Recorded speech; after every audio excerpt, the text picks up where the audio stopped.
on the road with Anti-Dem. I am currently somewhere not too far from Bakersfield, California, which, if you are not familiar with the geography of California, most people aren't. You know, all they really know is San Francisco and Los Angeles.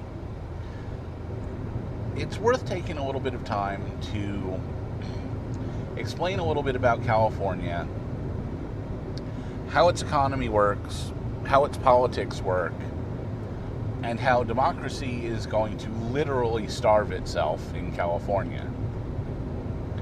So, economically speaking, California has three big centers of its economy. There is, of course, the tech industry centered in the Silicon Valley, which is in the greater San Francisco area.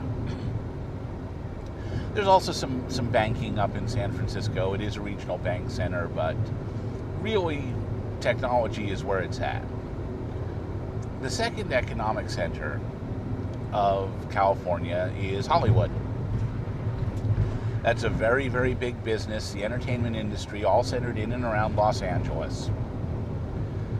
The third, which most people don't know about, is actually farming. Now, I know if you're Millennial Woes or somebody listening to this in Scotland, hi, Mr. Woes, or if you're somewhere very far away, you think farming. You know, farming is about the last thing you think of when you think of California. But California has the Central Valley, which, as you might think from its name, is a big valley that runs through the middle of the state. California is long and thin, sort of in a big north-south direction. You have the coast, on which San Francisco is located, and several hundred miles to the south on which Los Angeles is located. Then you have a little small mountain range. Then you have the Central Valley, and then you have a much bigger mountain range as you get out of the state and into Nevada. The Central Valley is big and flat and sunny and hot, but it's good farmland, as long as you can keep water in it, because naturally it's a desert. Naturally it would be miles and miles and miles and miles of yellow-brown scrub grass as far as you can see.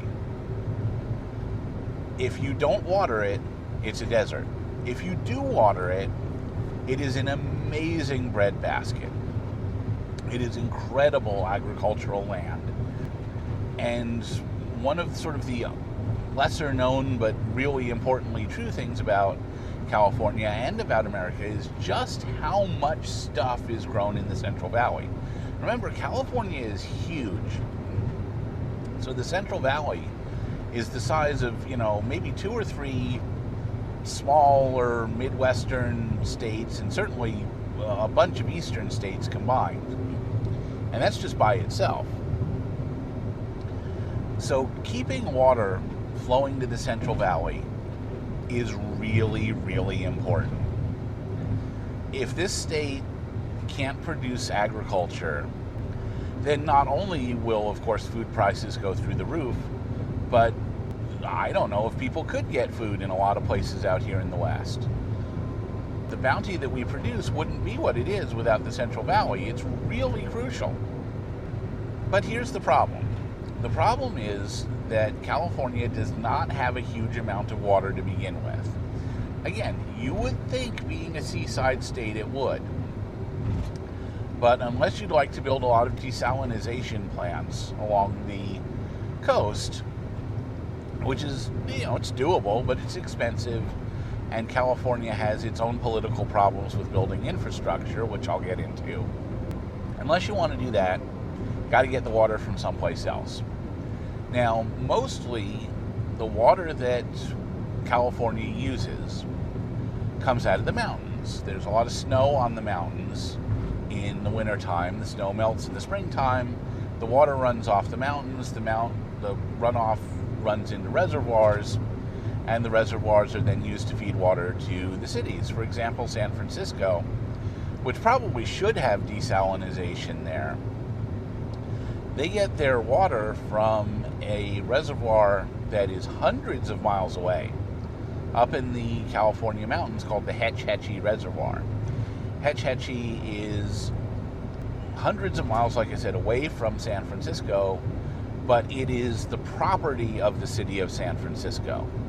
The city of San Francisco bought the reservoir way, way back when, and that's where the water comes from, so that when you turn on a tap in San Francisco, water comes out of it. And it might seem pretty strange that here's literally a seaside town sitting on the water, and yet the water that you drink comes from hundreds of miles away up in the mountains.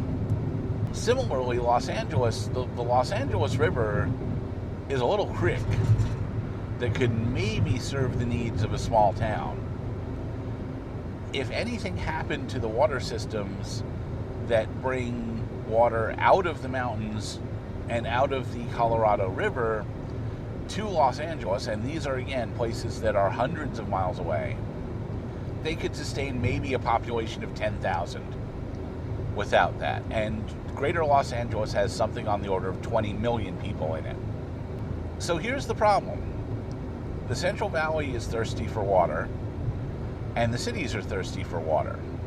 The problem comes with California politics. The thing is, when the Founding Fathers crafted the Constitution, they managed to get the problem of the power balance between interests exactly wrong. And this is one of those things where I don't necessarily fault them greatly for it.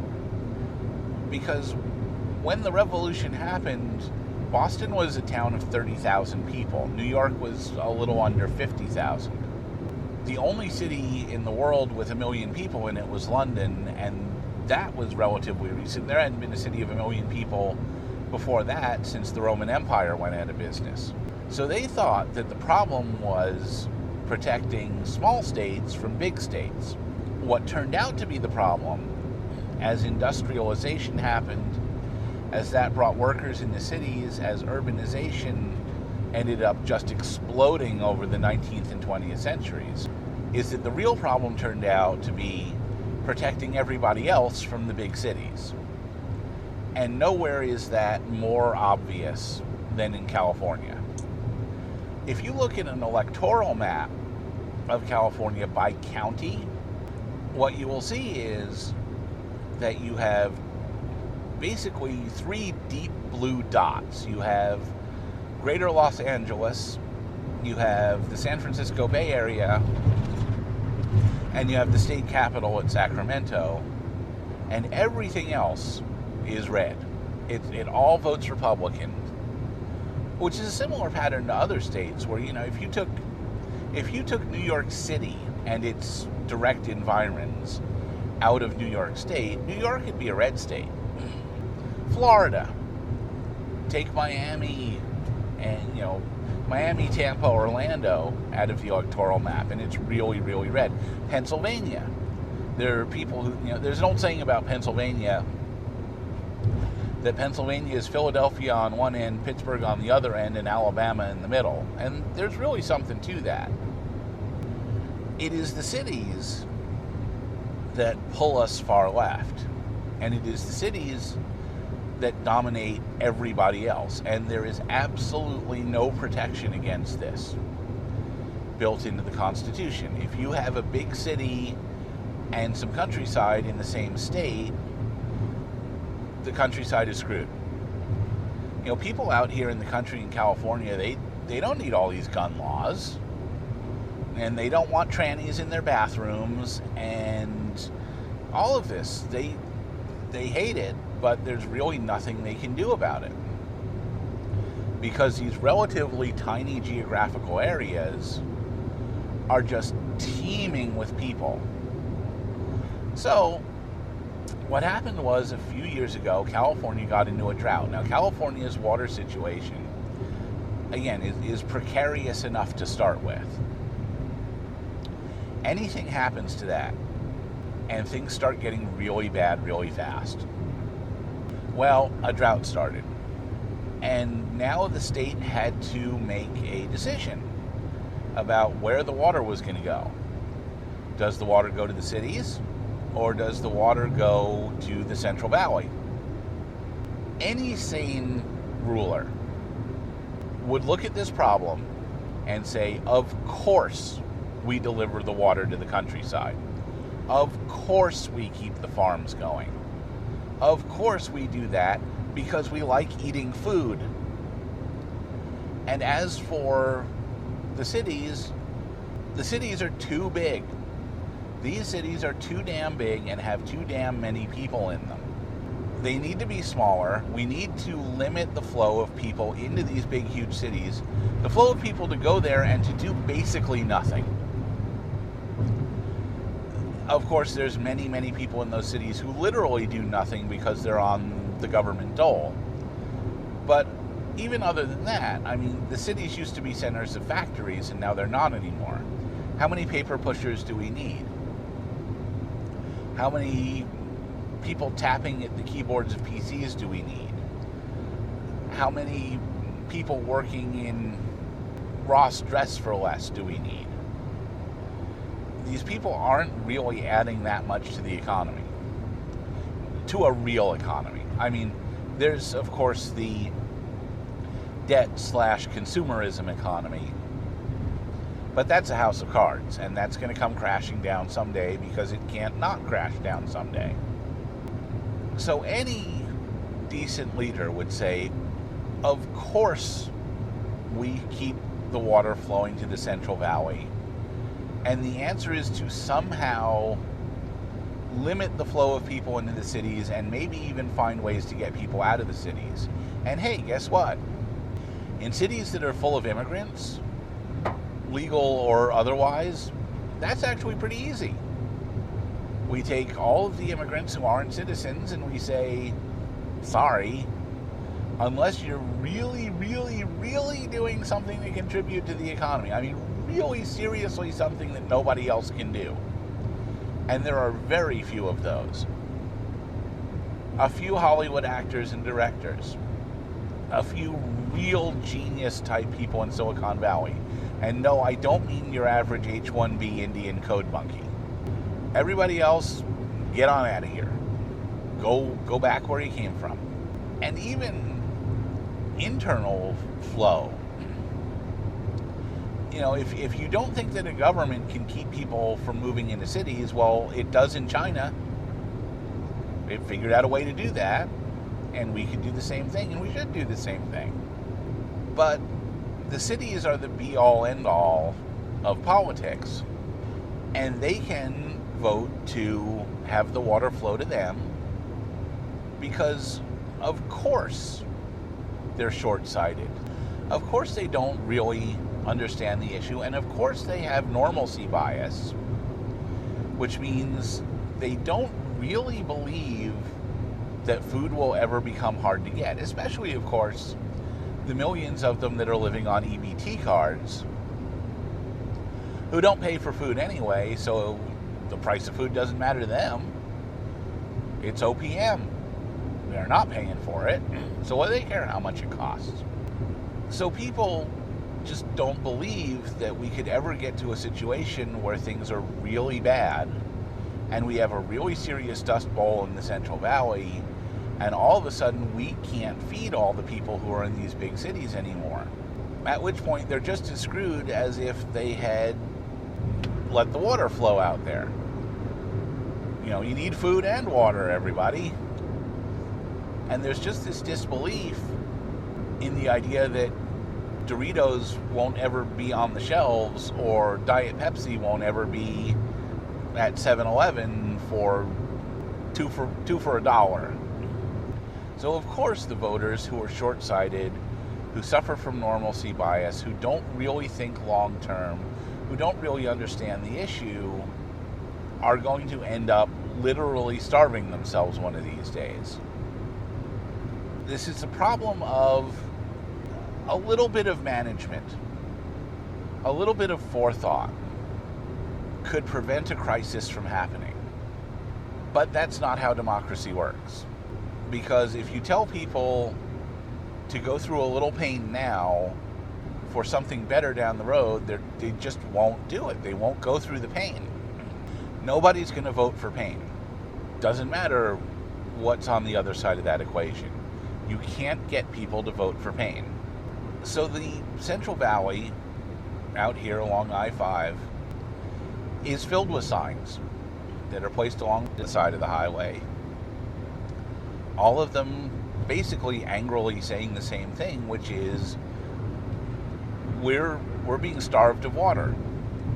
Our farm is going to shrivel up and go away because we're not getting the water we need. And this, again, is just the latest iteration of the anger in the countryside towards the cities.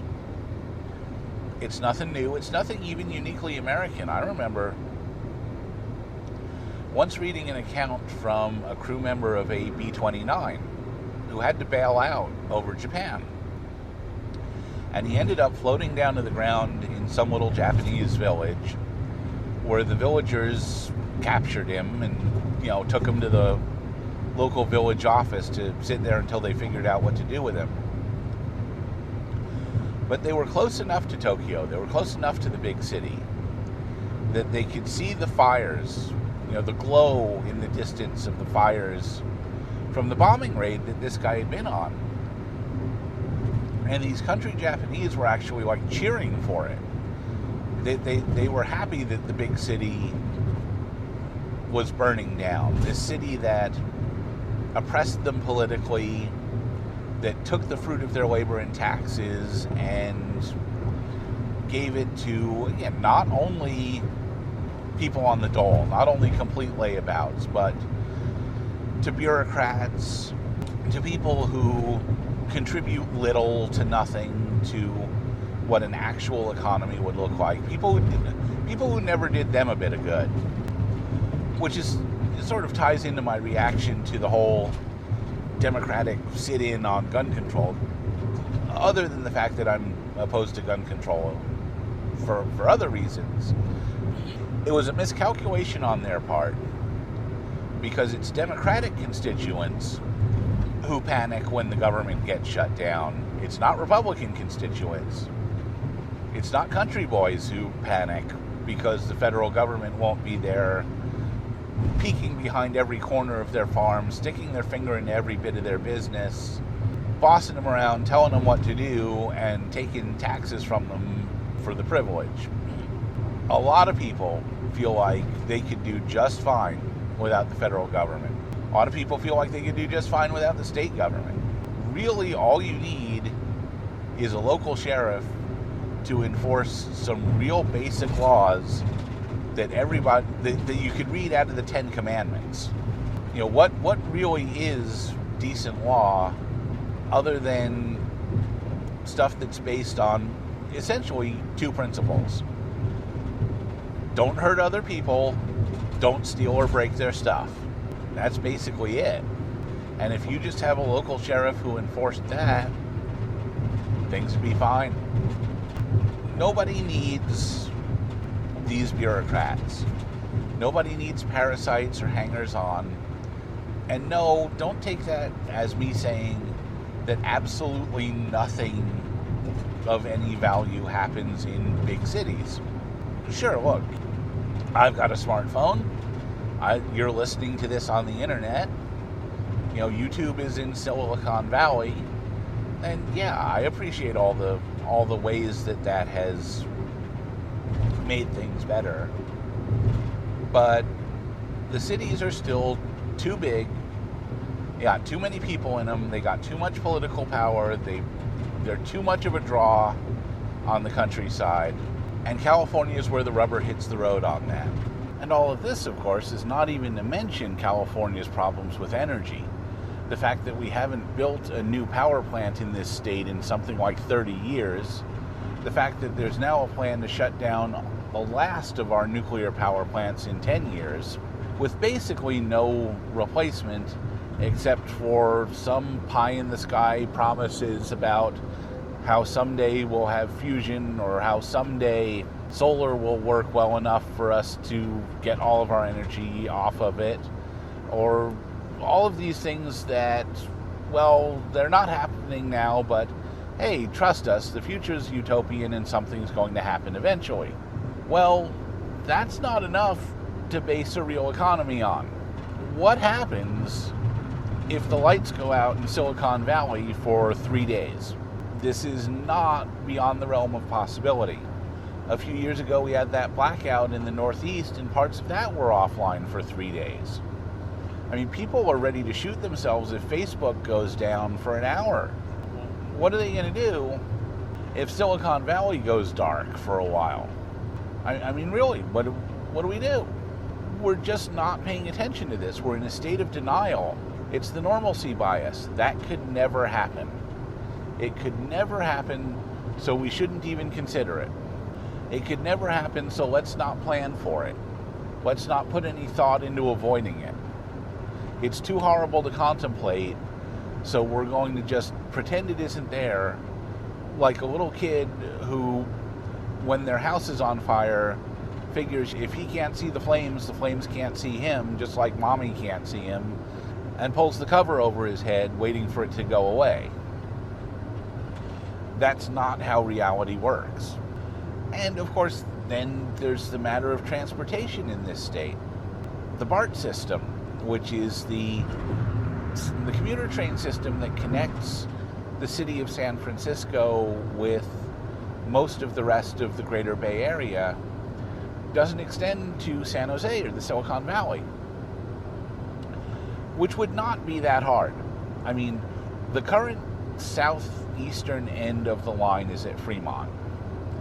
You could extend it a few miles and have it plug into San Jose's light rail system, which covers most of the Silicon Valley pretty well, just by extending it to the Great Mall.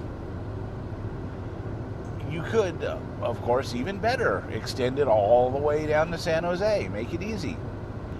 And what are the costs of not doing it? Well, those costs include the fact that the stretch of Highway 880 that goes between Fremont and San Jose is one of those spots in the Bay Area, there's a couple of them, that seem to have a perpetual traffic slowdown on them. How many cars could we take off the road? Or how many cars that are on the road could we have on the road for a lot less hours a week if we had a train system that just did this simple connection, that just put together, that filled in a little gap in a train system that already exists? It's incalculable. Just the environmental benefits alone would be worth it. But we don't do it. Instead, we get pie-in-the-sky visions of this bullshit high-speed rail system that's going to go between San Francisco and LA, except that it's not going to go between San Francisco and LA. It's going to go between somewhere in the Central Valley, roughly a beam San Francisco, to somewhere in the Central Valley, somewhere a beam LA, and run through a bunch of different places that it really has no reason to run through, just because those are the political considerations, or because some town is NIMBYing, or because we can't further endanger some snail darter or something like that. Again, a real high-speed train system between San Francisco and LA, something that would be the West Coast version of the Acela train on the East Coast. Hey, that'd be great. That'd be wonderful. Hey, have it go all the way up to the West Coast. Do Vancouver to San Diego, and have it stop in Seattle, have it stop in Portland, have it stop in San Francisco, have it stop in LA. That would be great. But not only can we not build the train system that we need to have, we are never going to get even this bullshit version of it done at the same time that we can't even extend a commuter train system in a major urban area 10 miles when there is every possible economic, environmental, infrastructural positive to doing it. Why are we building a train system that goes from nowhere to nowhere along 400 miles that nobody's going to get into when we can't even extend BART 10 miles? I don't know. I really don't. This is the stuff of a government that doesn't know what it's doing, but that's obvious. It's one that doesn't even have a vision anymore. That doesn't even know what it's there to do. That has the avoidance of hard choices as one of its primary virtues. Because the thing is, I once worked for a small business, and the guy who owned the business told me the problem with customers is they want everything for nothing and they want it right now. Well, in democracy, the people are the customers and they want everything for nothing and they want it right now, including what they want is the ability to do virtue signaling. At least old school communists, I mean just outright Marxists, at least Stalin or Lenin or Mao, would have just said, sorry, we got to break some eggs in the name of progress. If the snail darter's got to suffer a little, or if we need to, run a few miles of track through a protected wetland, okay, well, we're going to do that. California can't do that because everything needs to not just be economically friendly, not just environmentally friendly. It's got to be virtue signal friendly. And as a result, we can't get anything done. And that just is grinding us to a halt. It means that the options that we actually have open to us are so limited compared to what we could do that we can't even get done stuff that really should be completely leftism approved. Doesn't the left have a fetish for public transportation? Don't they have a fetish for trains? Well, I guess that's what's behind the high-speed rail line that's never going to get built. Or if it does get built, isn't going to go anywhere that anybody wants to go. But people are in their cars putting greenhouse gases into the air, which is exactly what the left doesn't want to happen. But all they'll do about it is put a tax on it. Because that's ineffectual, but it's signally. Whereas actually doing something about it, like building a train line that someone wants to use, well, that takes actual effort, and it risks doing something that's signal unfriendly. So it's just not going to get done. The BART extension isn't going to get done. We've been talking about it for 20 years. That, I've been living in the Bay Area 20 years. We've been talking about it all that time. It's been a good idea since the BART system came online in 1972. And it's just not going to happen. Because this is the sort of paralysis that hits decaying, decadent, dying empires. They get to the point where even when what needs to be done is absolutely blindingly obvious, for some reason they still can't make it happen. They still can't manage to do it. That's where California is. That's where America is. It's where the West is. We just can't do it anymore. And it's a terrible shame.